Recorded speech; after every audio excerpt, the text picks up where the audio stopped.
Alléluia. Dans acte 2, le Saint-Esprit est descendu. Amen, sur eux. Amen. Et là, Pierre prend la parole et il commence à parler selon l'Esprit de Dieu. Amen. Il prêchait. Amen. C'était la première prédication. Amen. À la Pentecôte. Amen. Du commencement, voyez-vous, de l'Église. Au commencement de l'Église. La première prédication du commencement de l'Église. Parce que l'Église est née à Jérusalem au jour de la Pentecôte. Et là, c'était la première prédication. Amen. Et Pierre donc prêcha et les gens ont écouté, ils ont été sensibles à la parole.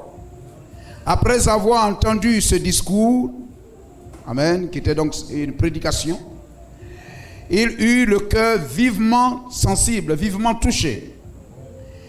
Et ils dirent à Pierre et aux autres apôtres, hommes frères, que ferons-nous?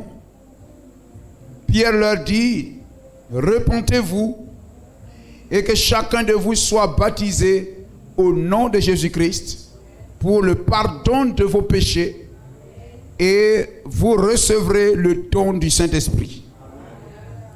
Car la promesse est pour vous, pour vos enfants et pour tous ceux qui sont au loin, en aussi grand nombre que le Seigneur notre Dieu les appellera. Et par plusieurs autres paroles, il les conjurait et les exhortait disant, sauvez-vous de cette génération perverse.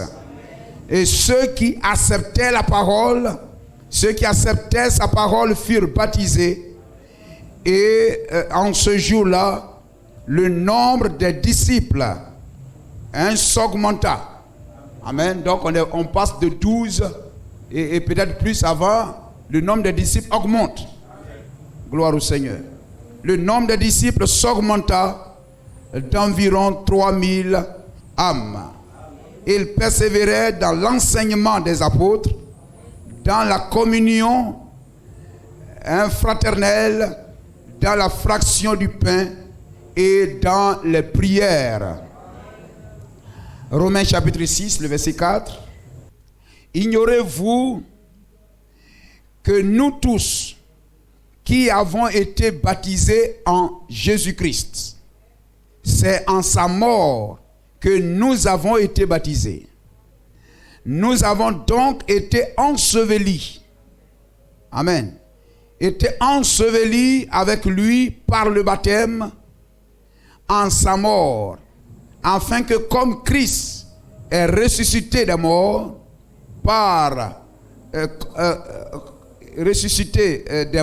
des morts par la gloire du Père, de même nous aussi nous marchions en nouveauté de vie. Je reprends le verset 4. Nous avons donc été ensevelis avec lui par le baptême en sa mort, afin que comme Christ est ressuscité des morts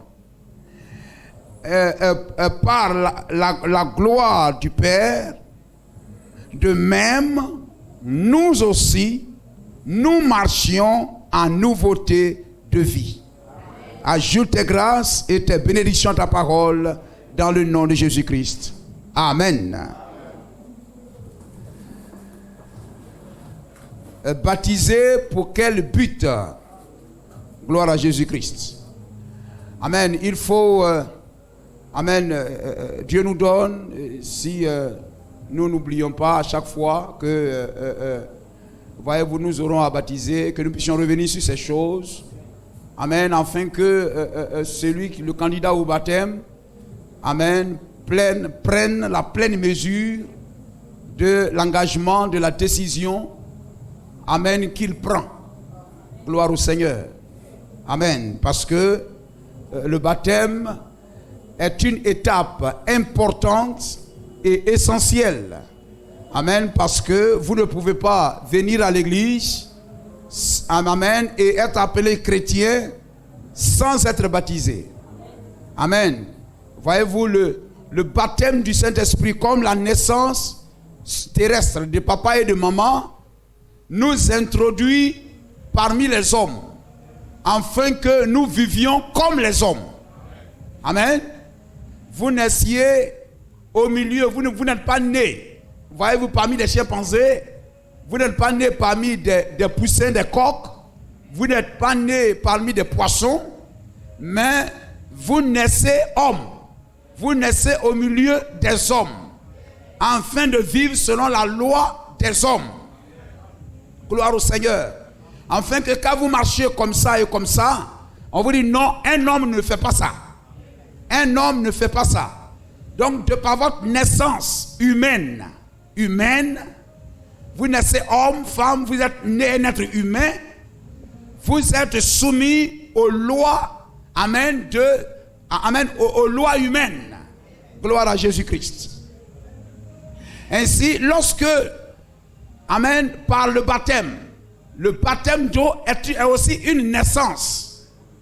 Amen. Et nous savons que la naissance naturelle là-bas, amen, est une naissance douloureuse. Toute naissance est une naissance douloureuse. Lorsque maman va nous mettre au monde, c'est avec des cris, des soupirs, amen, des pleurs. Amen. Gloire au Seigneur. Tout le monde même arrête sa respiration parce que ça peut provoquer la mort même de la maman. Donc la naissance est difficile, la naissance est douloureuse. De la même manière, lorsque nous naissons par le baptême d'eau, nous naissons aussi dans la communion de l'Église. Nous naissons dans une communauté. Nous naissons, amen, dans un milieu chrétien. Nous naissons, amen, dans un peuple. Nous entrons dans un peuple. Nous naissons dans une église qui a des règles, qui a des lois, qui a des principes, qui a des disciplines. Gloire au Seigneur. Amen. C'est lorsque, voyez-vous, si vous naissez dans la maison de papa et de maman, même là de façon restreinte, peut-être que cette famille est musulmane, peut-être que cette famille est de telle culture. Oh, amen. Vous naissez là et vous grandissez dans l'éducation de cette culture-là. Gloire au Seigneur. On va vous dire non, toi, nous sommes des connets, ou nous sommes des kakous, on ne marche pas comme cela. Vous comprenez cela? Et lorsque vous naissez dans une église, amen, il y a plusieurs familles églises. Mais c'est dans cette famille église-là, vous êtes nés. Et dans cette maison, dans cette église, il y a des lois, des principes, des disciplines. Une discipline, amen, à laquelle vous deviez être soumis. Parce que la Bible dit que le père et que l'enfant soit soumis à ses parents en toutes choses. Et le pasteur, l'église est une mère. Le pasteur, il est le père, il est le papa. Et lorsque vous naissez dans une assemblée, vous deviez être soumis à la discipline de cette famille-là. Gloire au Seigneur. Amen. Et comme cela est dans le naturel, de ce côté aussi, amen, nous devons savoir que ça sera une naissance difficile. Amen. Tu ne pourras plus retourner dans le ventre pour dire non, moi je vais aller naître chez les Moussa. Amen. Je vais aller naître chez les Kwasi. Mais c'est là que vous êtes nés. Et c'est la discipline de papa que vous deviez suivre. Gloire au Seigneur. Amen. Ainsi, voyez-vous, la naissance est douloureuse. Donc la famille à laquelle vous êtes né a des règles, a des principes. Gloire au Seigneur. Amen. Alléluia. Mon fils, dans notre maison, on ne vit pas ces choses-là. Amen. Dans notre maison, on ne fait pas ces choses-là. Amen. Voici comment nous devions marcher. Nous vivons au milieu des gens. Mais tu n'es pas un conné, tu es un kakou. Gloire au Seigneur. Hein? Tu n'es pas un diomandé, tu es un kwakou. Tu es un saisi. Tu portes le nom. Et tu dois être fier et digne de porter ce nom-là. Gloire à Jésus-Christ. Amen. Nous comprenons cela? Amen. Tu n'es pas né dans une famille catholique. Tu n'es pas né dans une église catholique. Tu n'es pas né dans une église méthodiste. Donc, il ne faut pas vouloir, amen, qu'on t'éduque selon les méthodistes. C'est ici que tu es né. Si papa dit chez moi à 20h, tout le monde à la maison, on ne sort plus, personne ne doit sortir. William Branham dit, si une église croit, amen, qu'on ne doit pas boire, chaque membre de cette église ne doit pas toucher à la boisson. C'est la famille dans laquelle tu es né. Le jour où tu diras, moi, je suis devenu grand, je peux décider pour moi-même, je vais quitter cette famille pour aller fonder moi-même ma famille, alors tu es libre, tu es souverain de conduire ta maison comme tu veux. Mais aussi longtemps que tu es membre de cette famille, tu dois te soumettre aux règles de cette famille. Amen. Est-ce que nous comprenons cela? Gloire à Jésus-Christ. Amen. Et la naissance sera difficile, douloureuse. Même si tu n'aimes pas. Ah, moi j'aime, etc. C'est difficile. Non, pourquoi, etc. C'est comme ça la maman aussi criait. Quelquefois même, elle insulte même son mari, qui l'a mis dans cette condition-là. Elle injurie son mari, demandez, vous allez voir. Elle insulte son mari, même quand elle est enceinte, même ça commence. Depuis qu'elle est enceinte, injure commence. Elle se fâche dans la maison, elle est fâchée dans la maison, elle s'énerve, etc. et tout ça. Vous comprenez? Amen. C'est une naissance difficile. Gloire au Seigneur. Donc tu vas te plaindre. Tu vas te plaindre, etc. Mais tu dois quitter une vie. Amen. Pour entrer dans une nouvelle vie. C'est-à-dire tel qu'on te connaissait, on te prend et puis, amen, on te travaille, on te taille pour te donner cette nouvelle forme-là. Tu quittes une condition pour une autre condition. Hein, n'est-ce pas? L'enfant, il est dans le ventre là-bas, quelquefois, il ne se plaint pas. Il ne se plaint pas, etc. Et tout. Mais le jour que tu vas vouloir le faire sortir du ventre là-bas, pour l'amener au doigt ici, la maman va crier, ça sera avec douleur. Il est là-bas, il dit, je suis pour moi là-bas bien, vous voulez me faire sortir. On dit, non, mon ami, il est temps de sortir, il faut sortir, etc. Et tout. Et il doit sortir. Vous comprenez cela? Amen. Ainsi, lorsque tu es dans ta condition mondaine, tu es dans ta vie mondaine là-bas, peut-être tu bois, tu fumes, tu as les copines, tu t'habilles comme tu veux, et puis tu viens à l'église. Elle dit, ah, mon ami, ici, là, bon, tu dois naître. Je veux être baptisé. Ça dit, tu veux naître pour être l'un de nous. Donc, tu dois quitter cette condition, cette liberté-là.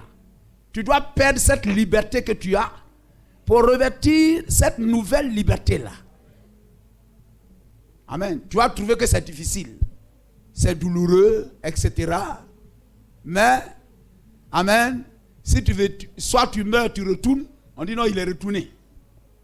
Mais si tu veux naître, vivre, amen, il faut te soumettre à ça.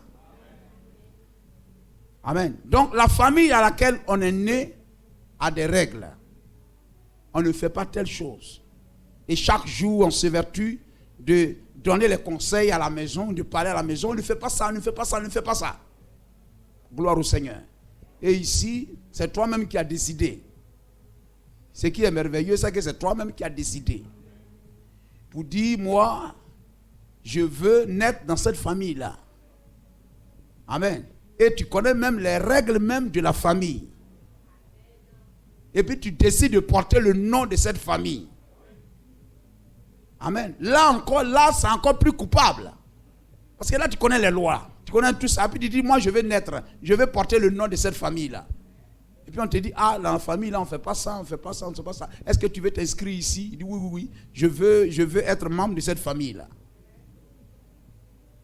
Gloire au Seigneur. Amen.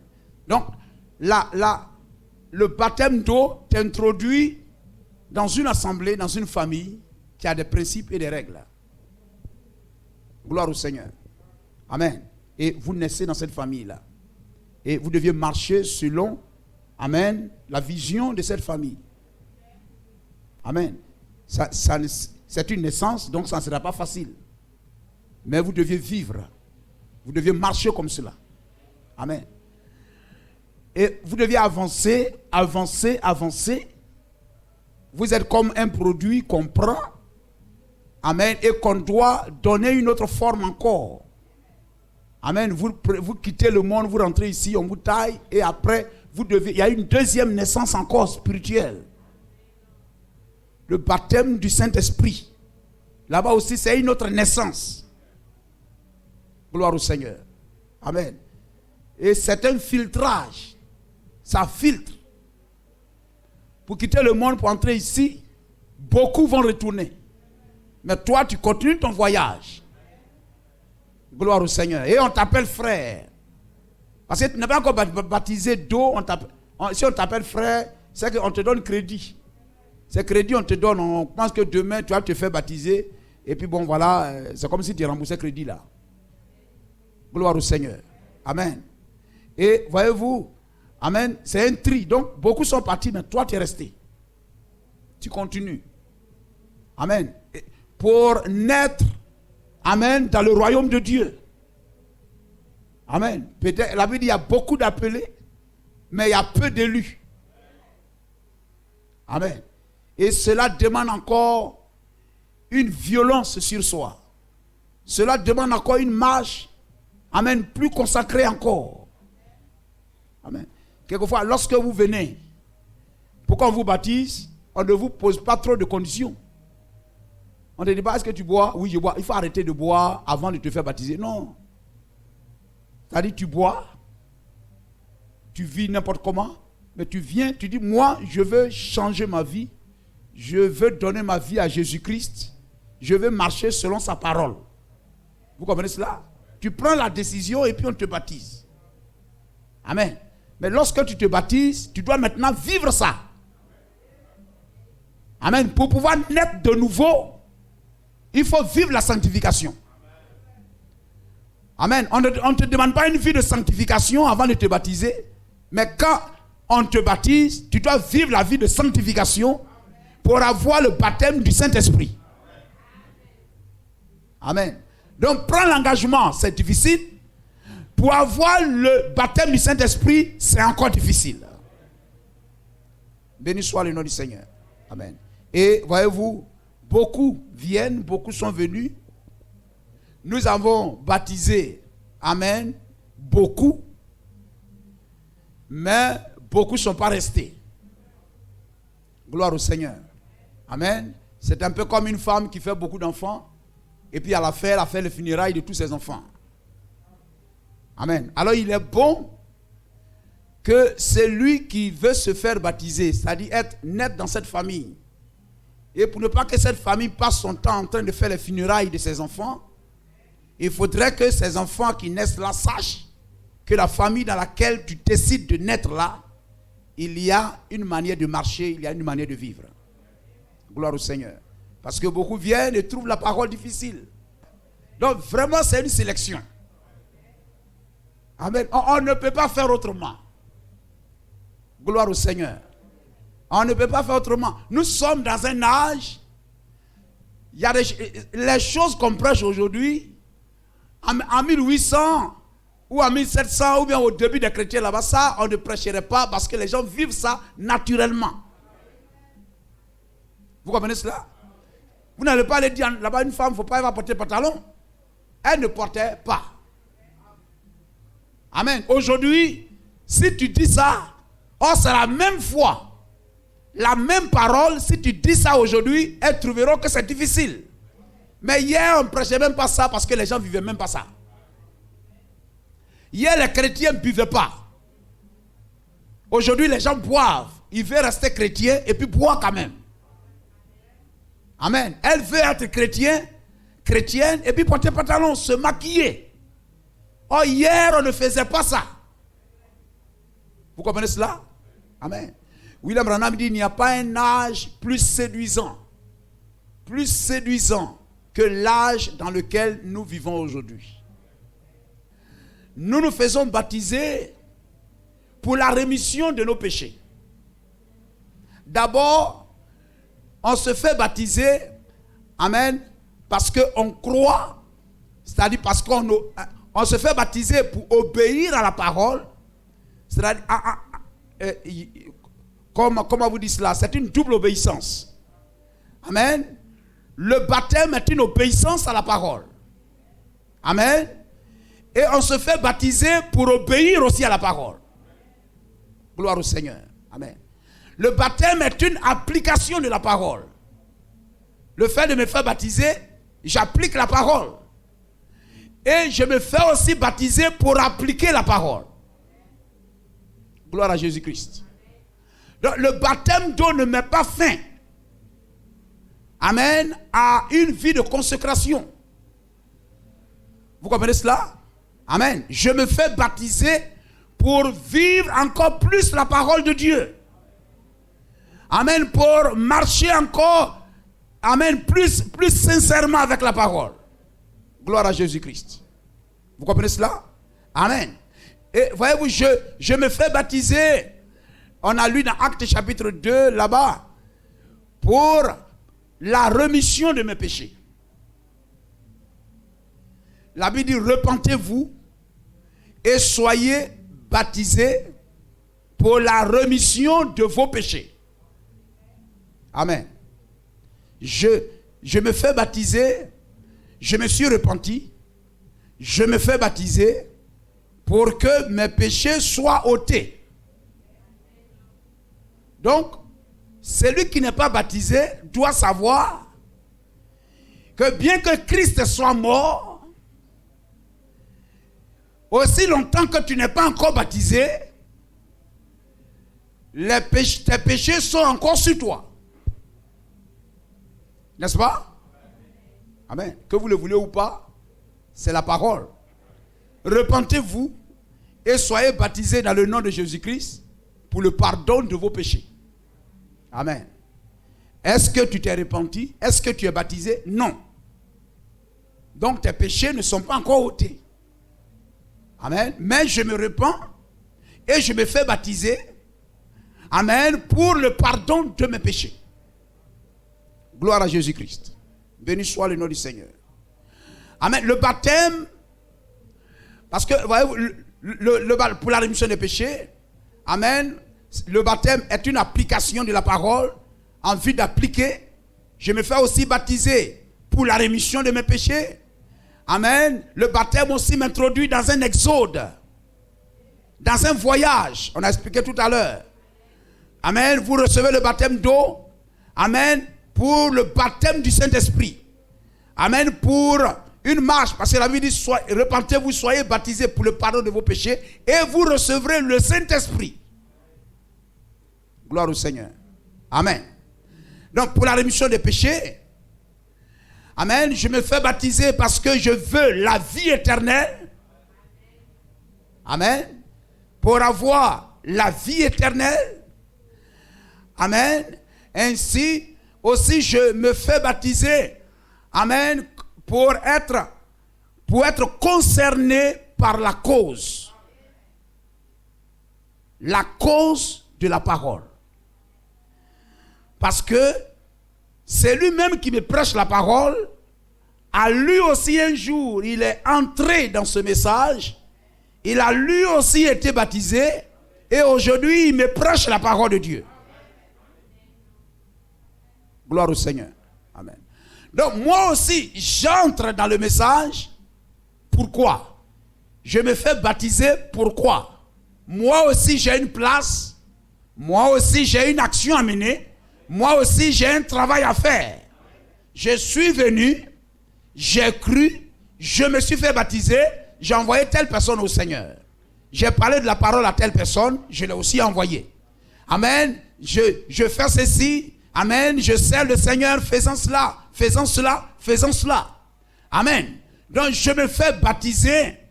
Amen. En fait, alléluia, pour être concerné par la cause. La cause du royaume de Dieu. La prédication de la parole. L'évangélisation. Vous comprenez cela? Amen. Alléluia. Pour être concerné par l'évangélisation. Être concerné par la marche de l'église.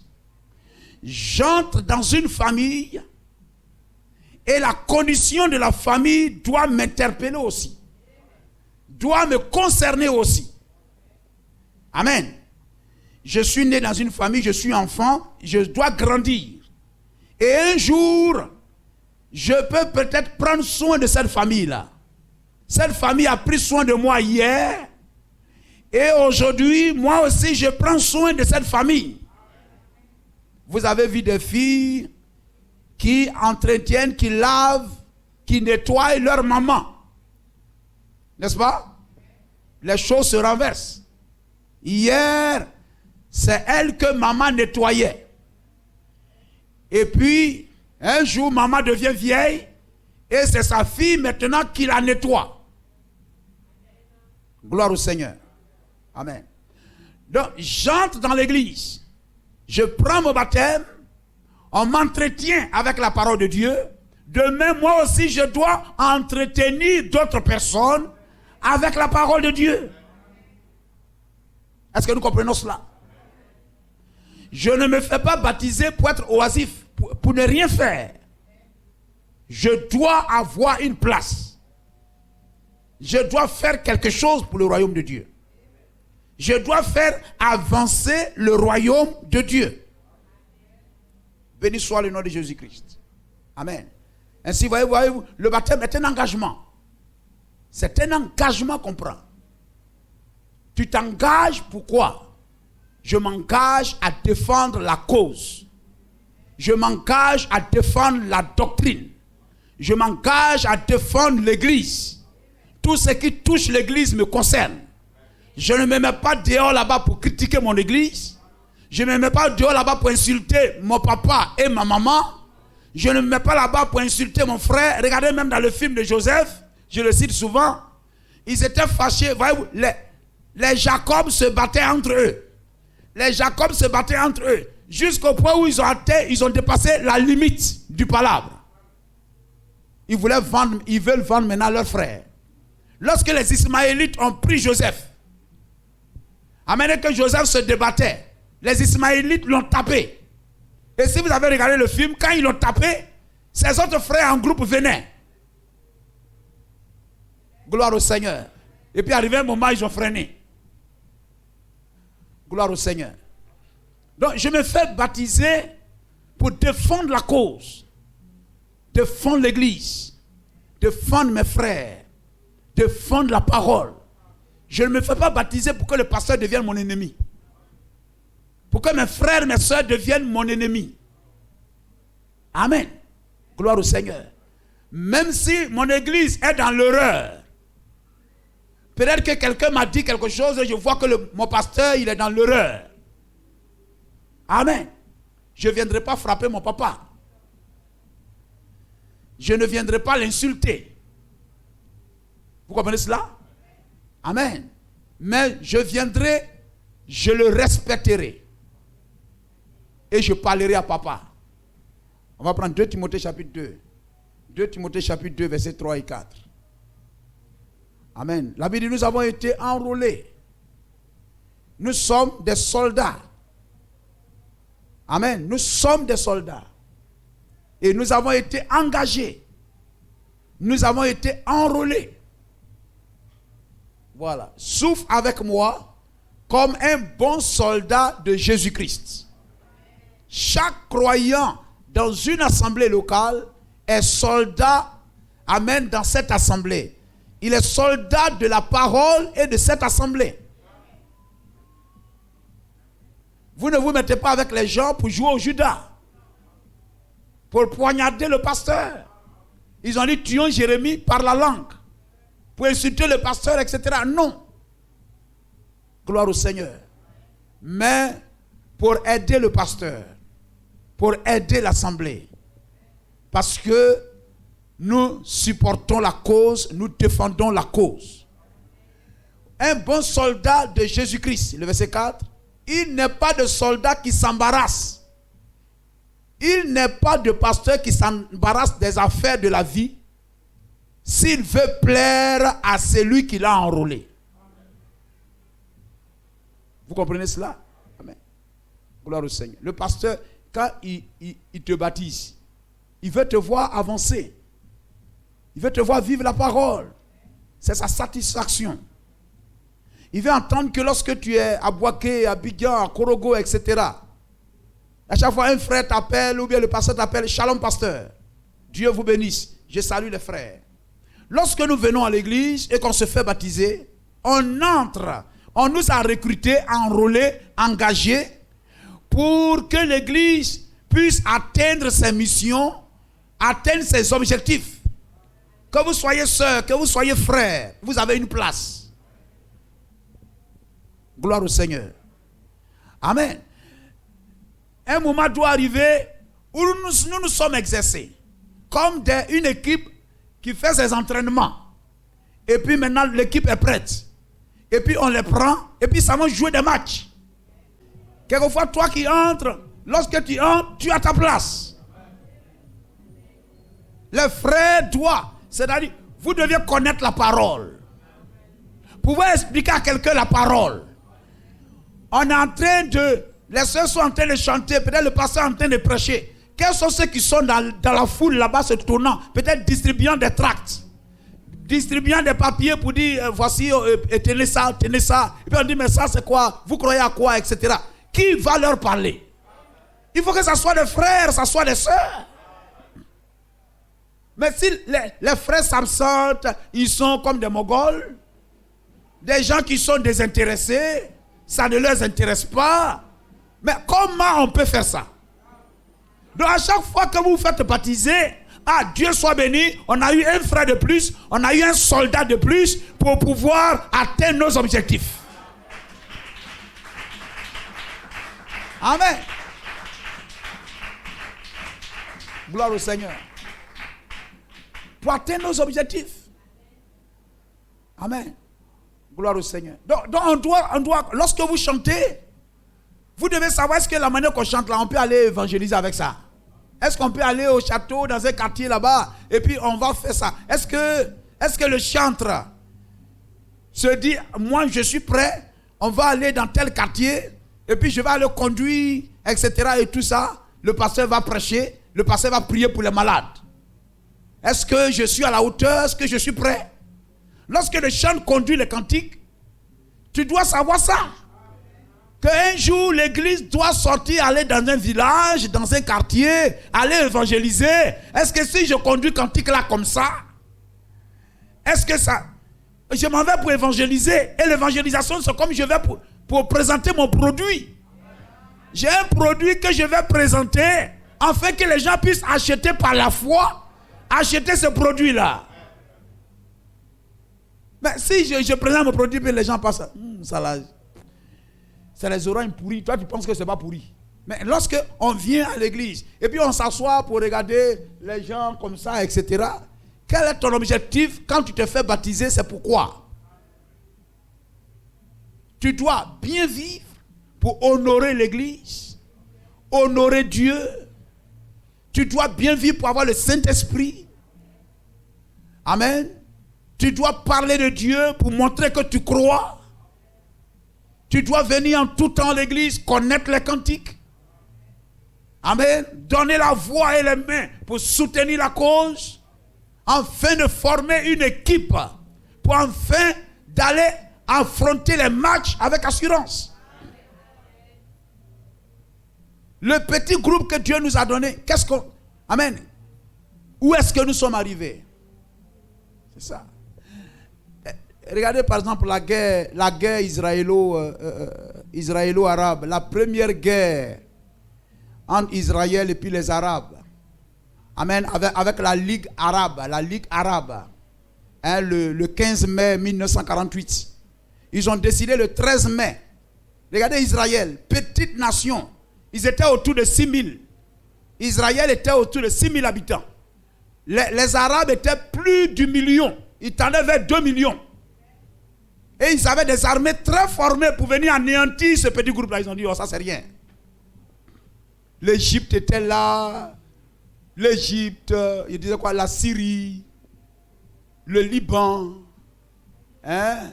La Jordanie, l'Irak, hein? etc. La Syrie, et tout ça. Les 5 grandes nations comme ça.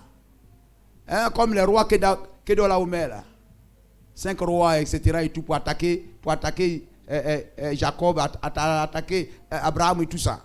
Lot et tout.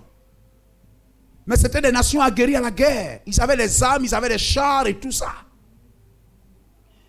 Israël avait des petits fusils semblables à calibre 12. Parce que lorsque l'Empire britannique, la Grande-Bretagne avait fini, je ne sais pas quoi, sa mission de 1917, qu'il supervisait, qu'il prenait la Palestine sur le contrôle jusqu'à 1947, où ils ont rendu leur mandat à l'ONU. Mais toutes leurs armes qui étaient là-bas, ils ont tout détruit, tout ramassé. Les Juifs n'avaient rien. C'était les Arabes qui étaient armés. Les Arabes étaient très armés. Mais Israël, avec cet homme qui était comme la cheville ouvrière, qui avait pris le devant, David Ben Gurion. Mais lorsqu'il arrivait en Israël, il n'y avait pratiquement rien. Tout était désorganisé, tout ça. Il devait asseoir l'organisation, asseoir la nation juive, l'organisation et tout ça. Lui-même, il était découragé et tout ça. Sa première femme même l'a abandonné. Elle dit, si c'est ça, mais je m'avais puis elle est partie. Vous comprenez? Rien n'était là. Donc, les Arabes même pensaient qu'ils allaient écraser même Israël, les Juifs là même, tout de suite et tout ça. Donc, quand les Nations Unies prennent la décision pour dire Israël devient une nation, les Juifs sont contents, les Arabes préparaient en même temps la guerre pour les attaquer en même temps. Donc quand le 14 mai 1948, David Ben Gurion, dans un petit coin comme une cabane, je ne sais pas quoi, en Israël là-bas, proclame l'indépendance, amen, l'indépendance d'Israël. Les Arabes savaient qu'il allait proclamer ça le 14. Le 13, ils ont pris la décision d'anéantir Israël. Donc dès qu'ils ont proclamé le 14, le 15, regardez un pays. Le 14, vous déclarez votre indépendance. Et puis le 15, vous entrez en guerre. En guerre contre 5 grandes nations. Sans armes. Vous êtes sans armes. L'histoire même dit qu'il prenait... Il y en avait qui avaient combattu un peu avec les Anglais dans les guerres et tout ça. Comme l'appelle Moshe Dayan. Il avait combattu un peu avec les Français là-bas. Il y en avait qui avaient pris un peu à piloter et tout ça. Donc ils ont pris ces vieux avions là. Qu'est-ce qu'ils ont fait? Parce qu'avant il n'y avait pas comme téléphone comme ça, cellulaire, c'était les fils. Donc il prend l'avion là, il monte et puis là, il accroche des fers, comme les fers, les tracteurs là qui grattent le sol là. C'est des choses comme ça, il a mis derrière l'avion là. Donc quand il vole là, et puis il prend le fil là, il le coupe. Alors, les nations arabes ne peuvent plus communiquer entre eux. Ils coupent la communication. Et lorsqu'ils mènent la guerre, le char qu'ils prennent, ils récupèrent ça. Lorsqu'ils gagnent, amènent des fusils, ils récupèrent ça. Mais c'est avec les fusils qu'ils ont eus pendant la bataille sur le terrain et tout ça. Et Dieu était derrière eux. Dieu était derrière eux. C'est comme cela que depuis le 15 mai, ils vont combattre la Ligue arabe. Et ils vont vaincre l'Égypte, le Liban, l'Irak, la Jordanie, l'Égypte, etc. et tout ça. Ils vaincre la Syrie et tout ça. Vaincre ces nations-là. Et lorsqu'on va demander à Mahmoud Ismaïl, en ce temps, tout dernièrement, lorsque il y a pas quelques années, lorsque les gens faisaient un documentaire sur ça, et puis on interrogeait Mahmoud Ismaïl, il était le directeur du centre culturel égyptien à Paris. On lui dit, il dit, voyez-vous ce qu'il dit? Il dit, la force d'un peuple, ce qui fait la victoire d'un peuple en temps de conflit. Il dit, l'histoire des conflits nous enseigne. L'histoire des conflits nous enseigne. Or, une église est en conflit contre le diable, contre le péché. Amen. on veut nous voir mourir, nous étouffer. Lorsqu'on veut sortir ici, amen, on dit non, c'est pas possible, on revient s'asseoir. On est un peu découragé et puis on repart. Amen. Il dit, l'histoire des conflits nous enseigne que ce n'est pas ce n'est pas le mécanique, ce n'est pas la grande puissance militaire qui fait une armée. Ce n'est pas un grand nombre de soldats qui fait une armée. Vous comprenez cela? Mais c'est l'enthousiasme, la croyance à la cause.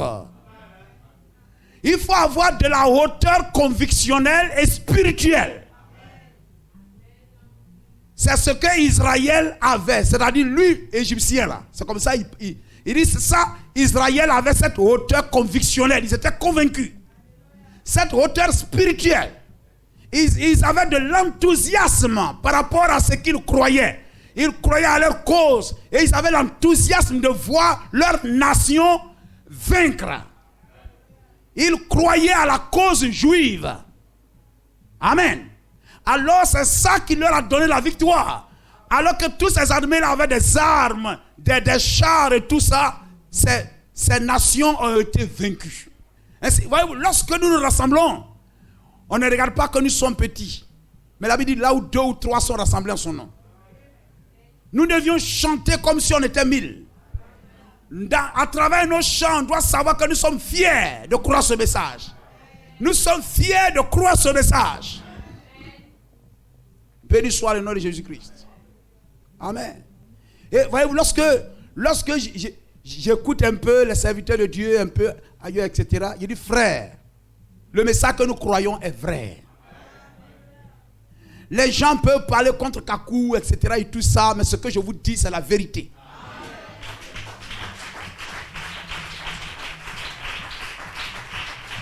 Amen. À chaque fois que j'ai parlé et que les gens se sont enflammés ailleurs, Dieu a fait que quelqu'un, une grande assemblée, milliers d'assemblées, a pris la parole sans le savoir que là-bas pour confirmer ce que je dis. Amen. Gloire au Seigneur. Ouais, aujourd'hui, dans ces 2-3 jours, il y a des milliers de pasteurs congolais et venant des États-Unis, de la France et tout, qui se sont réunis au Congo là-bas. Milliers de pasteurs. Amen, pour parler ensemble du message. Et les doyens, ceux qui ont fait les premiers pas du message au Congo, lorsqu'il est venu intervenir, mais ce qu'il disait, mais si vous l'écoutez, vous allez dire, mais c'est ce que Kakou dit. La dénomination. Il dit la plaie dans le message, c'est que nous n'avons pas abandonné l'esprit dénominationnel. Amen. La dénomination, c'est-à-dire des gens qui veulent dominer. Un pasteur va voir une vérité. Il voit une vérité que le Saint-Esprit lui donne. Il voit.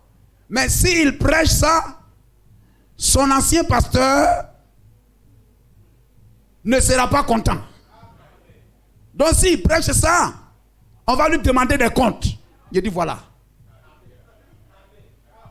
Amen. Ils voient, ils ont la vérité, mais ils ne peuvent pas prêcher. Parce qu'ils sont sous la dépendance d'un autre pasteur. Il dit c'est ce qui empêche le message d'avancer. C'est ce qui tue le message. Gloire au Seigneur. Amen. Alléluia. Les pasteurs Amen, ont peur. Et les pasteurs qui sont sortis, amen, tous les pasteurs qui sont sortis d'un pasteur, ce pasteur-là fait c'est son fief. C'est son fief. C'est son quartier général. C'est son domaine. Et il dominer les pasteurs, etc., etc. Ça, c'est la dénomination. Et il faut briser cet esprit dénominationnel. Dieu a lancé un défi au diable que je dois relever. Dieu a lancé, Job ne savait pas que Dieu avait lancé un défi au diable. Tu es venu, tu as pris l'engagement de donner ta vie à Jésus-Christ. C'est un engagement, c'est une décision, c'est un défi que tu es en train de relever. Et pour beaucoup, c'est ça qui nous garde. Je suis fier de mon église. Je suis fier du message. Gloire au Seigneur. Amen. Partout j'arrive, même si les gens ne veulent pas écouter, mais moi je vais parler. Moi je vais parler, etc. Et quand vous faites ça, Dieu vous bénit. Dieu vous bénit. Vous allez voir que, amen, vous allez vous rendre compte que, amen, vous serez étonnés. Et ça, c'est possible de le faire. Vous arrivez quelque part, tout est calme, engagez une discussion chrétienne. Amen. Parlez seulement, que les gens viennent ou bien ne viennent pas, vous parlez de la parole seulement. S'il y a un là-bas qui dit, mon frère, tu pries où? Ce que tu dis, c'est la vérité, je vais aller avec toi. Vous le dites, je prie ici, viens, on va partir. Mais ne vous taisez pas. Vous avez pris l'engagement de ne pas vous taire. Et que partout où vous êtes à l'école, au travail, partout, on doit savoir que vous êtes des chrétiens. Vous êtes des chrétiens, vous êtes des chrétiennes. On doit entendre parler du message. On doit prêcher ce message à la ville. La région doit nous attendre. Donc c'est comme un défi et tu es révolté. Tu es révolté. Tu as tu es révolté, tu as cette soif-là en toi. Amen. Tu es comme plein de rage. Il faut que ce message, on prêche cela. Que les gens croient ou pas, on doit prêcher ça. Donc tu es révolté. Amen. Tu es poussé à bout. Et ça, quelles que soient les choses, et ça te donne de vaincre même le péché. Ça te donne même de vaincre le diable. Amen. Il faut qu'on sache que dans ce quartier, les gens vont à l'église, ils vivent mal. Les gens vont à l'église, ils font ce qui est mal. Mais moi, je suis un chrétien. Et je dois être le témoignage de Dieu dans mon quartier, dans ma ville. Vous avez cela en vous comme une rage, comme une soif, comme une faim. Vous êtes révoltés. Et ça vous garde. Et dans une assemblée, les frères et les sœurs épousent la vision et amènent la foi de l'assemblée. Pour dire ça, on va aller prêcher ça. Et puis on est ça. On a un pasteur qui peut prêcher partout. Donc on va aller prêcher partout. Peut-être que si on n'a pas un pasteur qui peut prêcher partout, on dit mais ça là, est-ce que le pasteur il peut prêcher? On dit ce pasteur il peut prêcher partout. Donc qu'est-ce qu'il nous faut? Si on sait chanter bien, on sait le soutenir, on va prêcher ce message là partout dans la ville. Le micro va aller partout. Amen. Lorsqu'on viendra t'explorer, te fouiller, voir, même les filles vont venir, etc., tenter ou bien je ne sais pas quoi, on dit celui-là, on a envoyé tel vent, ça l'a secoué, mais celui-là, c'est un frère. Lui-là, c'est un chrétien. Et ça, tu dois avoir soif qu'on rende ce témoignage-là de toi. C'est ce qu'on doit dire de moi. Et c'est ça, dans vos quartiers, que ce soit soeur, frère. Si vous avez ça, l'église est bénie. Que Dieu vous bénisse.